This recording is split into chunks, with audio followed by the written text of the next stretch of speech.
जो आप हैं, जैसे आप हैं इस पृथ्वी पर, ऐसा न कभी कोई था और न कभी कोई होगा। आप जिस प्रकार रोते हैं वो आपका रोना है। जब आप हंसते हैं तो जिस प्रकार आप हंसते हैं वो आपका हंसना है। ये जो सिग्नेचर आप है, ये फिर कभी नहीं। आप जैसे बहुत हैं, पर आप जैसा कोई नहीं।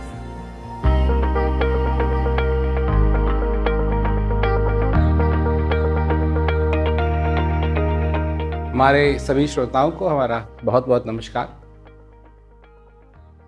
और आज मैं आपको एक कहानी सुनाना चाहता हूँ। और कहानी कुछ इस प्रकार है कि एक औरत थी और उसका एक मकान था।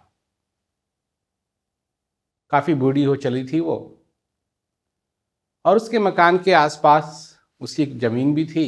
उसमें वो कुछ जानवरों को पालती थी।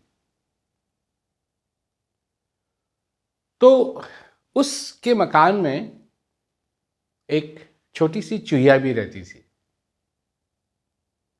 और उस औरत को शक था कि उसके घर में कोई चूहा जरूर रहता है।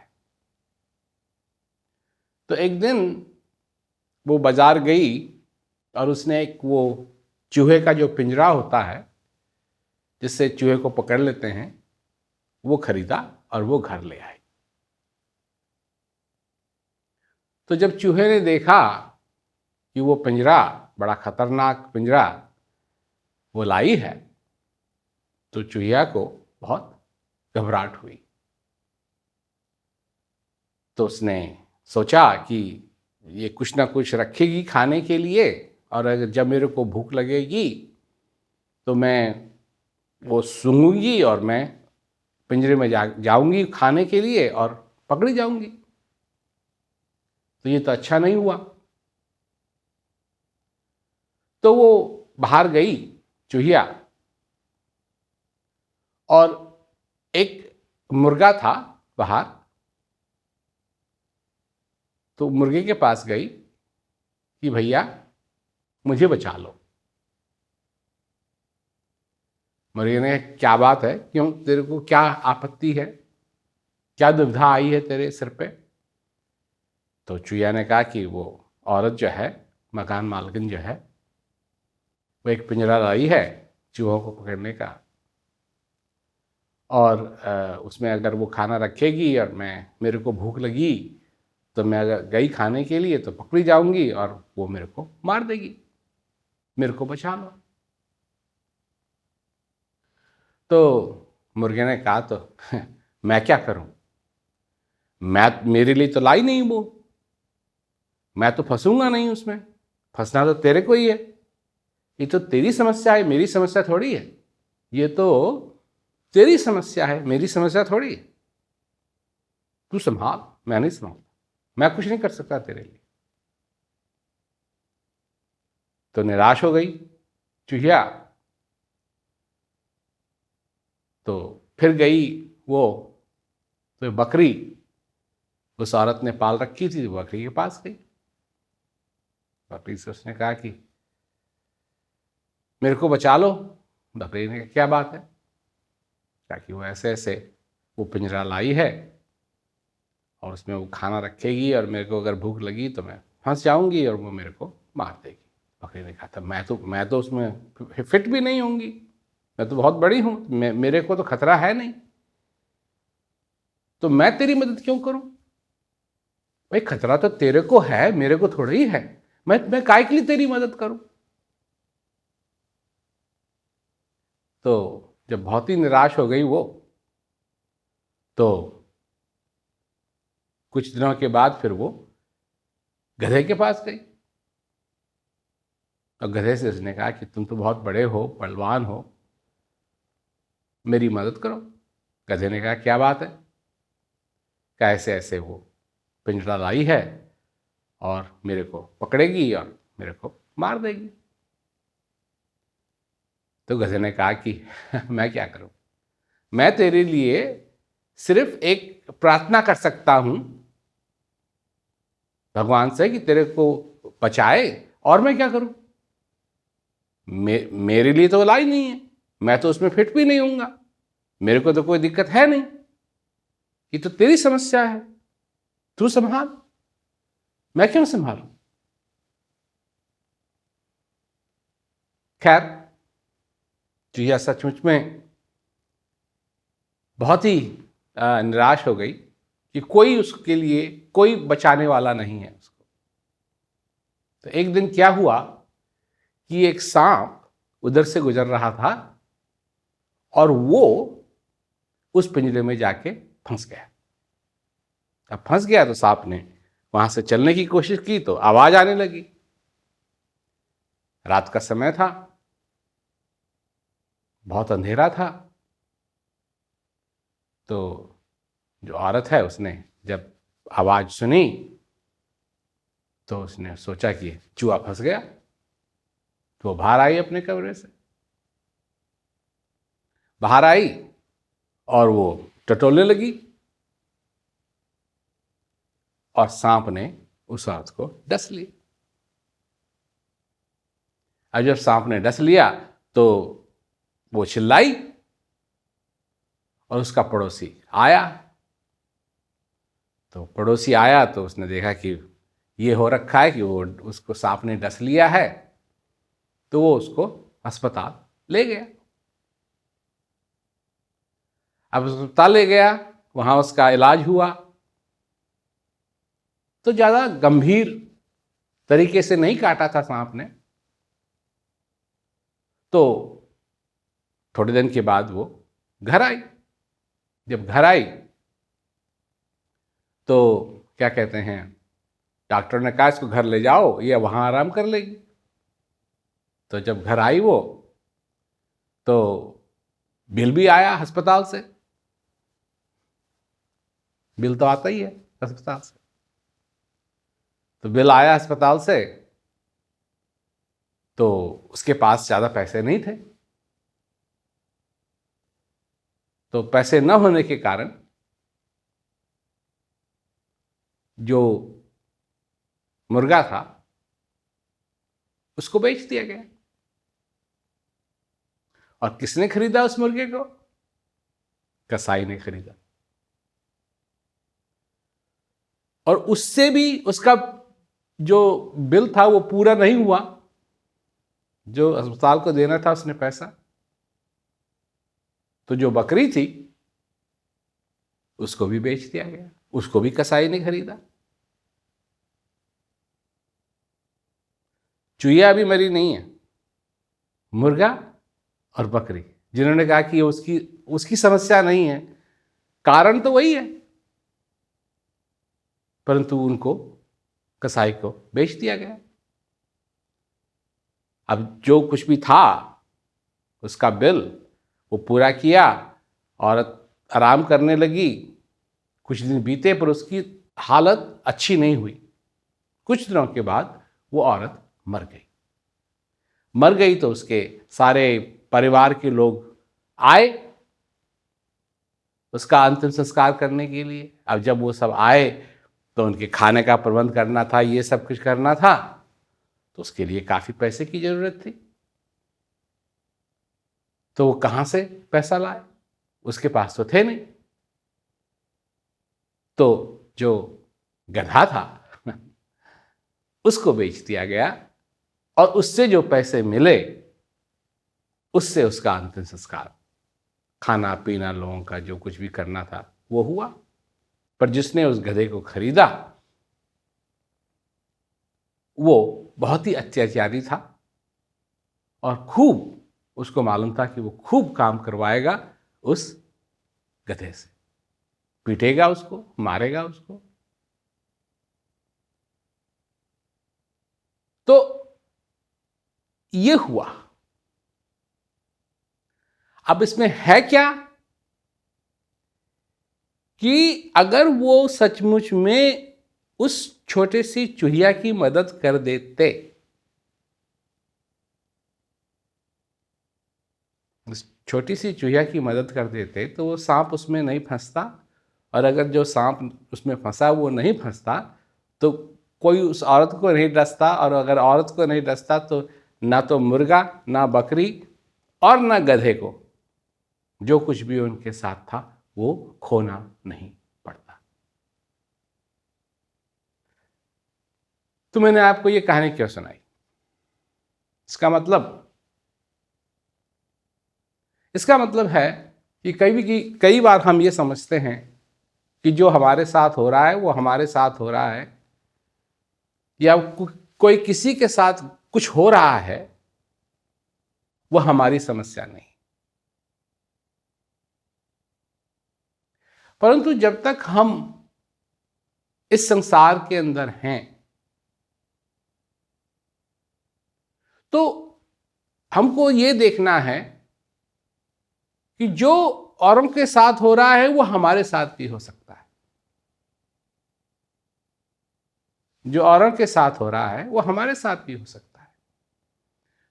जो अत्याचार हम औरों की तरफ देखते हैं वो हमारे साथ भी हो सकता है। तो सबसे बड़ी बात ये बन जाती है कि हम अपने में क्या कर सकते हैं, और क्या कर सकते हैं, हम अपने को जानने की कोशिश करें, अपने आप को समझने की कोशिश करें कि हम कौन हैं। क्या है हमको ये जो मनुष्य शरीर मिला है, जो कुछ भी हमारे सामने है, इसका हमारे लिए महत्व क्या है? क्या हम इसमें से निचोड़ सकते हैं? क्या हम इसमें से पा सकते हैं? किस तरीके से हमारे जीवन का लक्ष्य क्या है? दुखी होना,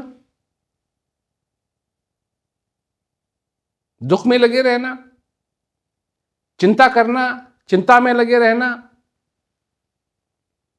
दिन रात एक ही बात, अब क्या होगा, अब क्या होगा, अब क्या होगा, अब क्या होगा? या इस जिंदगी के अंदर इससे भी बढ़ के कोई चीज है? लोग कहते हैं कि भाई जो तुम भोग रहे हो इस जीवन में, ये तुम्हारे पिछले कर्मों का फल है। मानते हैं लोग, बहुत मानते हैं।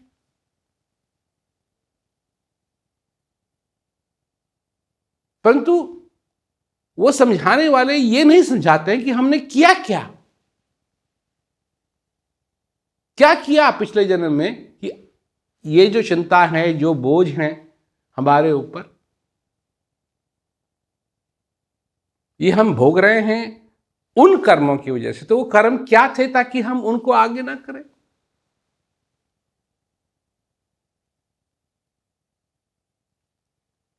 जब तक हम अपने आप को नहीं समझेंगे, हम किसी और को कैसे समझ पाएंगे? जब तक हम अपने आप को नहीं समझेंगे तब तक हम ये कैसे समझ पाएंगे कि क्या हमारे लिए इस जीवन में क्या संभावना है, क्या संभव है? अगर हम लगे रहेंगे, भोग रहे हैं, भोग रहे हैं, भोग रहे हैं, भोग रहे हैं, और ये कभी ख्याल नहीं आ रहा है कि क्या ये इस जीवन का लक्ष्य है? क्योंकि संत महात्माओं ने जो कहा है वो ये नहीं कहा है, वो ये कहा है कि ये जो मनुष्य शरीर तुमको मिला है ये मोक्ष का दरवाजा है। बड़े भाग्य पाइए, ये मनुष्य जो शरीर मिला है बड़े भाग्य से मिला है, और ये मोक्ष का दरवाजा है।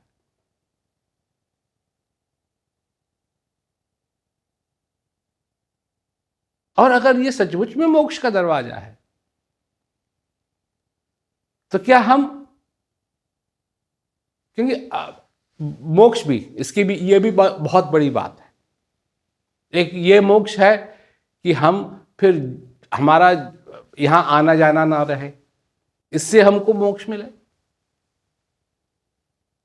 पर एक छोटा सा मोक्ष जिसकी हमको जरूरत है कि हमको अपने चिंताओं से मुक्ति मिले,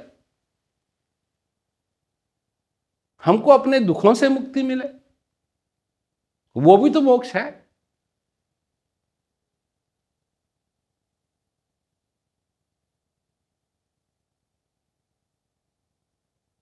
तो जब तक हम उस चीज को सोचेंगे नहीं, जब तक उस चीज को हम समझेंगे नहीं, तब तक आगे जाएंगे कैसे, आगे बढ़ेंगे कैसे? और तभी ये संभव है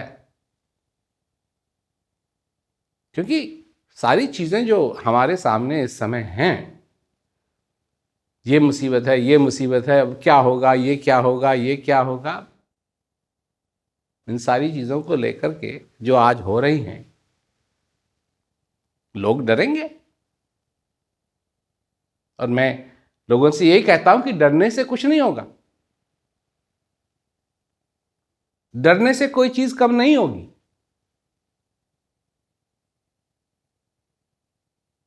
समझना जरूरी है। ये भी जो है ये भी बीतेगा, ये भी बीतेगा, परंतु वो जो चिंता है, वो जो मुसीबतें हैं जो आती रहती हैं, आती रहती हैं, आती रहती हैं, आती रहती है, और मनुष्य परेशान होता रहता है, उससे मोक्ष कैसे मिले?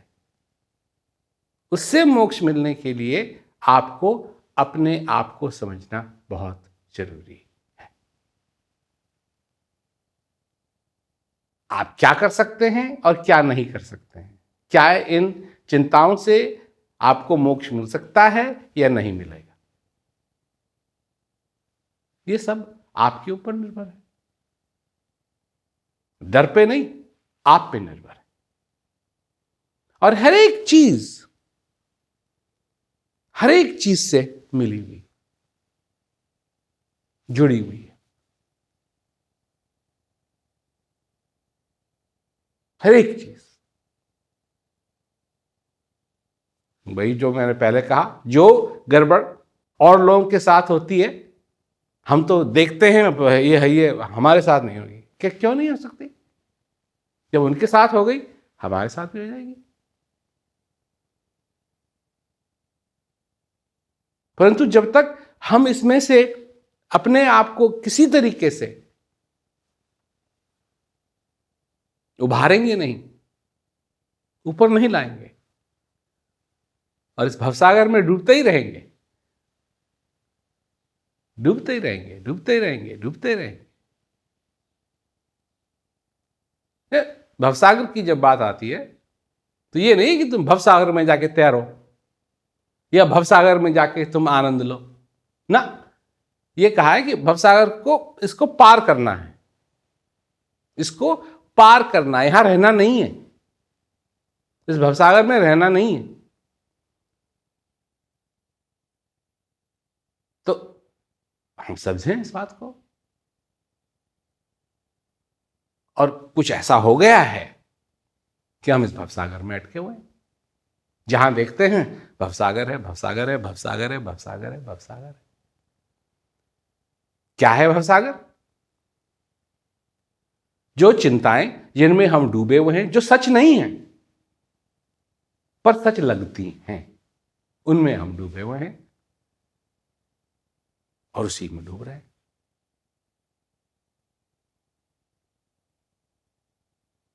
भवसागर की बहुत ही व्याख्याएं हो सकती हैं, परंतु एक तो यह व्याख्या जरूर होगी कि ये असली नहीं है, माया है, सत्य नहीं है, असत्य है,